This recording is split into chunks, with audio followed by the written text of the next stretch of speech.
வாழும் வரை நிழல் என உடன் நான் வருவேனே.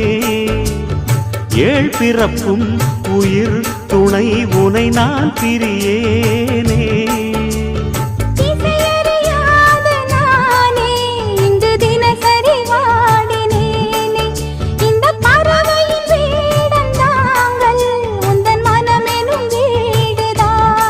நீண்ட காலம் நேர்ந்த சோகம் நீங்கி போக நானும் தீண்ட யோகம் விளங்கிட. பூமிக்கு ஒரு வாரம் என்று எண்ணி இருந்தேன், பூமுடிக்க யாரும் இன்றி கண்ணி இருந்தேன். சொந்தமின்றி பந்தமின்றி நானும் இருந்தேன்.